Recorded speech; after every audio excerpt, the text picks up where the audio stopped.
Welcome to Design to Move, a weekly functional movement series reviewing common movement impairment syndromes, muscle imbalances, and injury cycles and how to correct for them. Don't just exercise, but restore optimal movement. Hey everybody, welcome back to another episode of Design to Move. This is Ryan Maxwell and Ryan Parker. We're two movement specialists here at Fluid Health and Fitness. Today we're going to talk about a movement dysfunction called excess pronation syndrome. This has to do with the feet and their inability to stay straight, essentially, right? So a lot of us have issues with the foot where it will roll out or abduct away from the middle of the body. And that looks like the foot is flattening and rotating out. And that has to do with weakened musculature of the foot that helps to support the mechanical structure of the foot. And then if that's not stable, the foot will dump in and create excess medial torsion or rotation into your lower appendages. And that wreaks havoc on the knee, on the hip, eventually into the back, and all the other issues that you hear about when we go over these movement dysfunctions every week. So today we're going to show you how to address this issue, what to look for if you do have it in your own posture and movement quality. If you have questions on any of the information, you can reach out to us at admin@fluidhealthandfitness.com. We do write a blog on the series. It's in the description below. Make sure to click on the link and go take a gander. And we have a table of contents to the side. You can see that here. And we break it down by segment with a condensed version at the very end. On that note, let's giddy up and get started. First segment is mobility and release. I want to show you how to release the plantar flexors of the ankle and the groin muscles, the adductors of the femurs. So the first set of muscles that we're going to release are the plantiflexors of the ankle. So Ryan, show them your delicate feet here. You've got long, delicate feet. So the plantiflexors are the muscles that pull the toes down towards the floor. They help with propulsion when you're walking, right? A lot of times they're tight.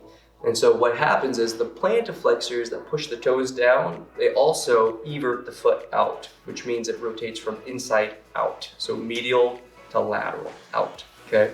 So a lot of times when these guys are tight, especially your peroneals or your lateral gastrocs or soleus, these are all, again, plantiflexor muscles. They have a tendency to rotate the toe out. And that's going to change what we call your progression angle, your foot progression angle.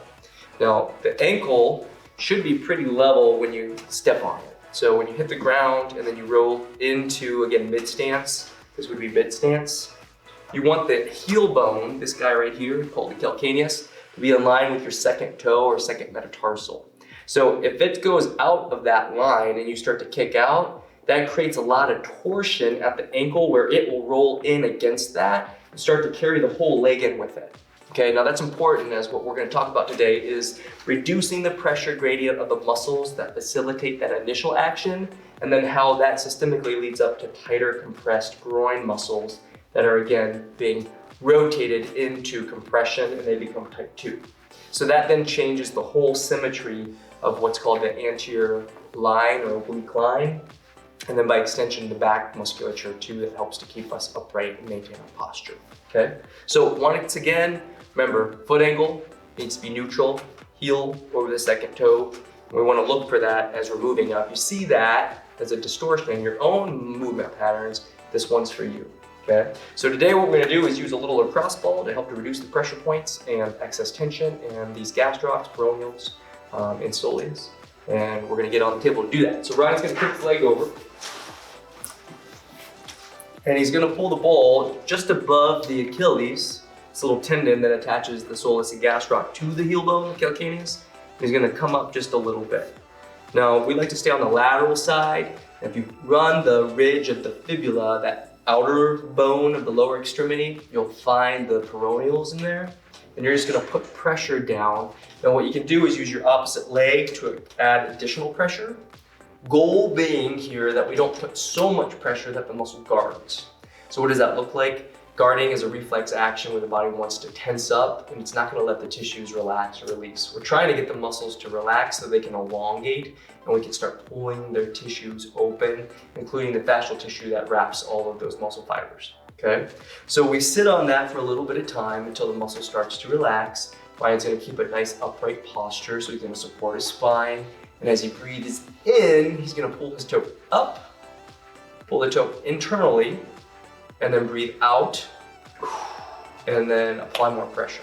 So this is a pin and stretch technique. This is a soft tissue mobilization drill. We do it a lot in our videos. We do it in pretty much every video, right? But what it does is it helps to relax the central nervous system so that the chronic tone of those muscles that have been told by your brain to be tight all the time, it's gonna send a signal to let it relax or tell it to chill out and let it go a little bit.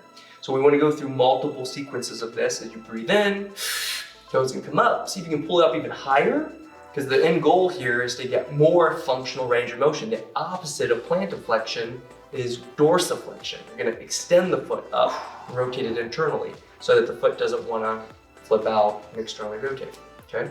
So you go through about 6 to 10 iterations of that, and you could go through multiple spots. Again, you have your peroneals along the fibula, you could go along that side, you could go deeper into the belly of the muscle up here in the gastroc, or you could stay lower, closer to the Achilles and get into the soleus and go through those same techniques, right? But the end goal, again, to see more dorsiflexion and a little bit more inversion so we can keep that foot progression angle under control, okay? So get through that, do both sides of the body, and then we're gonna go up the chain into the adductors. So the adductors are basically the groin muscles or the loin muscles. These are the muscles that either internally rotate the leg on flexion or internally rotate the leg, the femur, on extension. Today we're really not going to distinguish that because there are different fiber lengths, but generally speaking, the groin becomes tight if the knee rotates inward because of the issues with the excess pronation of the feet. So in order to reduce those, we're going to show you how to get in on the front side of those fibers, and Ryan's going to get down on this bench. Now he's using our 5-inch foam core ball. This is our fluid ball. You can purchase one through our website, check it out. But either way, he's going to put his weight on the ball so that it's midway up the femur. So the ball should be just up into his groin, so not so close to the kneecap. There you go, right? And you'll notice that he has his leg out to the side of his body and back behind him. It's going to start stretching through these short fibers of his groin, and he's got his weight positioned on both of his palms so that his shoulders are right over his palms or his hands. And he's going to extend his right arm, or rather his left arm, out a little bit more. So he's putting more weight into his left palm than his right. It's going to set him up for, again, an internally rotated position through the thorax on that side. So his balance is nice and stable from his shoulders down to his pelvis. And you feel the pressure in your groin, right? Oh yeah. Yeah. So we're going to sit there. If the weight of your leg is so great that it puts too much pressure, and again, you get that pain and guard reflex, then again, this is something that you're going to want to adjust. Maybe adjust the height. Maybe don't want to use a bench. You could use like a stack of books and put the ball on the stack of books. I found a bunch of different ways to do that. Or maybe the pressure's too great because you're using that ball and the surface area is too small, so you got too much pounds per square inch. So you could switch out to a foam roller. Just a lot of different ways to get into this. But either way, just know this is how we're going to get into the muscle itself. Now, to do that pin and stretch technique like we just did on your calves, you're going to breathe in, externally rotate your hip back, so his foot is rotating towards the ceiling, and then breathe out and rotate it back in and create more pressure into the ball as you sink your leg down onto it. Now again, the process of the stretch and the release should help to relax the muscle so you get an increase in passive tone in the muscle fibers, and it'll give him a chance to get that ball deeper into the belly of the muscle and start to elongate and stretch those fibers open. So he's gonna go through that about 6 to 10 times, and then he's going to switch over to the opposite side. Remember, this is a derivative of the lack of stability in the foot, which leads to compressive forces and shortening of these muscles. Because they attach the leg to the pelvis, they do move the pelvis around, and that again is going to systemically lead up the canal chain. So make sure to take some time on this, 60 seconds to 90 seconds on either side, and then we'll move into our next segment. This segment is called activation. Here's where we're going to target the specific little muscles that help to stabilize the body and offset the additional pressure of the overactive muscles. These are normally considered phasic or discontinuous. And today we're going to target the abductor hallucis muscle of the foot. It helps to maintain the arch of the foot. Let's get going. Structurally, the mechanics of the foot with the bones, the tarsals, they're meant to help to support and actually create a natural arch of the foot. But they're also supported by 2 different other structures, your fascia of your foot, the aponeurosa, which we'll call, plantar fascia, right? But also there are muscles of the foot too that pull the toes up. So it goes like this, or pull them back, and it creates a transverse and medial arch. And one of the big muscles that's responsible for that is called the abductor hallucis. Now, a lot of people with flatter feet, they don't have that, and it's customary to see their feet, again, fan out and have excess pronation. So what we want to do is use a rubber band, like you see here on the floor, to pull the toes back towards the heel to encourage the muscles to get stronger that create that arch. Now, if you'll notice on my foot, if I do that, you can see the inside of my ankle. If I pull it up, the ankle will start to rotate externally, and it will actually pull the tarsals inward and adduct them. So that actually creates that arch, and it allows the knee to track evenly. Now, if I do that, it'll offset that additional foot position so that we keep the foot tracking neutrally, like we talked, the foot placement, right? We don't want it to displace. We want the heel to be right in line with the second toe. So Ryan's gonna use this band as an additional tension, and he's trying to grab it with his toes and scoop it up towards his heel. And as he does that, you can also notice that the femur will actually start to externally rotate a little bit. And that's important in hip and gait mechanics. When you come through, as the arch of the foot creates a supination, engaging the lateral rotators and allowing you more thrust through your hip extension. So a lot of times if we don't have that, we're not fully engaging our gluteals either. So pretty important, because why? These gluteals oppose what?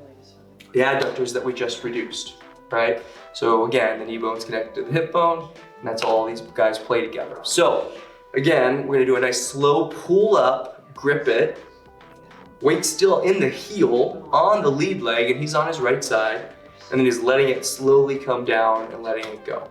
And if you do it right, it's gonna start to burn a bit, right? And we would want about 2 sets of 20 repetitions. So give yourself a minute in between. We want to do both sides of the feet. Most of the time, both are weak, and then we would move into our next exercise. This segment's called integration. This is how we take the freshly activated muscle groups and then tie it into your body's nervous system by showing you how to move efficiently through your joint coupling relationships and muscle coupling relationships. Today, we're going to target the lower foot, maintaining the doming with the hip stability. You're gonna need an exercise band for this, and this is gonna be a distracted ankle, single leg balance. Let's get going. So you can see that Ryan is set up with an exercise band anchored to the wall, and he has it braced around his left leg. What that's gonna do is create some lateral tension or force pulling his ankle inward. So what this is really doing is magnifying the pronation of the foot by really dumping that ankle in and offsetting the talus neutral position. And what that really means is the ankle, as defined with these 2 little bones here on the side of the ankle, we call the malleoli, they should be at a neutral positioning so that they're about parallel to the floor. So what we don't want is excessive internal rotation of the malleoli dumping inward. When that goes in, that means the foot's going to flatten out and extend away from the body. And that's going to be showing up as, again, pronation, right? So the goal here is to make sure that these little ankle bones stay parallel to each other and that you don't see too much internal rotation. Now to do that, we're going to, again, call upon the exercise that we just did, that short foot, and it's going to pull the toes in towards the heel a little bit. And that's going to help to maintain that nice neutral angle of the foot so that that subtalar angle is neutral, again, parallel. So what we're going to do now is use that tension from the band to try to hold that fixed position at the foot and ankle, and then go through single leg balance positions. Now what I'm going to do is make it a little more challenging for Ryan by adding some additional pressure into his pelvis by pulling again from medial to lateral, so that his left hip wants to varus out towards me, so it'll go out like that. Now what this is going to do is force him to use his glute medius to pull his hip up into a neutral alignment while co-contracting the foot musculature. So all said and done, this is going to help us to integrate the muscles that help to stabilize the pelvis during the mid stance of gait. Pretty important stuff if you like to walk around without pain in the knee, lower back, or pelvis. Okay, so if you have a friend, or if you could anchor it somewhere towards, again, maybe like a doorknob offside or offset to one side, then use another band crossing the body over to maybe, like, say, a couch. So he's gonna dome that foot. He's gonna start in a nice little split stance position. His hip is in a partial flexion with his knees in a partial flexion. Then he's gonna breathe in. He's gonna extend through the knee, keep his foot nice and straight, dome that foot, lift his opposite leg up in the air, try to keep his pelvic line parallel to the ground. And then he's gonna slowly come down, breathing in. So he's breathing in. He's gonna slowly let his weight come back. Put weight back into that back foot, only as a kickstand, and then breathe out. Straighten the knee, lift the leg up and in front of him. Now, you'll notice that Ryan's head is right over his rib cage. He's not letting his head drop forward. You notice that he's keeping his shoulders tucked back, so he's holding his center of mass right over his vertical line. And again, we're applying that additional pressure from my band, pulling him laterally, and the band at the ankle, pulling his ankle immediately to offset the imbalances that we normally see with excess pronation. Okay, good job, Ryan.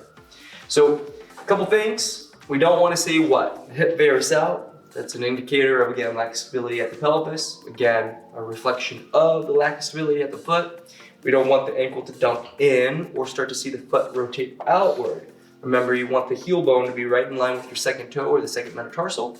You want to make sure that the knee doesn't valgus inward or drive in towards the middle of the body, because again, that's a good reflection again of the poor posture or movement quality that we would see from that excess pronation syndrome. So make sure to again go through about 2 sets of 20 repetitions. You'll probably find that it's pretty hard to keep up for that 2 minutes without starting to compensate. So if you do, make sure to reduce the volume and start adding on more volume over the course of multiple sequences of this, meaning multiple sessions, because you're going to want to do this 2 or 3 times a week to really offset that imbalance. And then as you get better with it, and you can start adding on additional pressure like this band, or scooching away from the wall a little bit so that there's additional pressure at the foot. Again, if you're prone to plantar fasciitis, make sure to be careful of this with the additional band. Make sure to contraindicate it without the band first and see if your foot can tolerate it, and then we can start adding that additional load. That wraps us up for integration. Let's get started with the next segment. Last segment is strength. And here's where we overload your muscles that are responsible for maintaining global stability and posture. Today we're going to go into the medial hamstrings. We're going to focus on the foot musculature that dorsiflex and extends the foot, and again, the hip extensor muscles, all responsible for maintaining nice neutral lines as you're walking, and that'll overload the body and get it nice and strong and stiff. Let's get going. This is going to be a single leg elevated hip extension. Now, before we get into this, just make sure that you understand that this is not for the faint of heart. This takes a lot of strength around your pelvis and the ability to stabilize a knee in a fully extended position. So caveat for all of those people watching this, if you can't do this position without seeing your hip start to tilt down or up excessively, then you're probably not going to have enough strength to support this movement efficiently without, again, creating more compensations and potentially injury cycles. So do not do this unless you can keep your hips basically parallel to the floor through the entire motion. Okay, and we'll make sure to make note of that as we go through this so that you can see it in yourself. And then again, reduce the intensity if need be by bending the knee or putting both legs on the bench. Okay, so now that we got that out of the way, we're gonna make sure that we understand what we're trying to do here. So the setup is the heel is on the bench here. It's about, 18 inches off the ground. And what we're trying to do with Ryan is get him to lift his hip up off the ground by only engaging his gluteals. Now again, there's going to be some byproduct in the hamstrings and the calves, but our goal here is to try to initiate the hip extension by clenching his glute and lifting his hip off the ground. So Ryan, go ahead and do that with both legs to show him what it looks like. Now as he does that, most of us like to do this. Whoop. Which again is a direct reflection of what we were just talking about with the excess pronation of the foot, right? It leads to the orientation of the ankle going out and the foot going with it. So what we're gonna try to do is make sure that we keep that progression angle from the heel to the second tarsal or second toe as we push our body weight up off the ground, clenching through our glutes and lifting up. Now when we lift up, there's a couple things you're gonna wanna start off with. First, make sure that your core is stable by engaging intra-abdominal and intrathoracic pressure. Both are fancy ways of saying I'm gonna flex my abs to support my lumbar. You can breathe out to do that.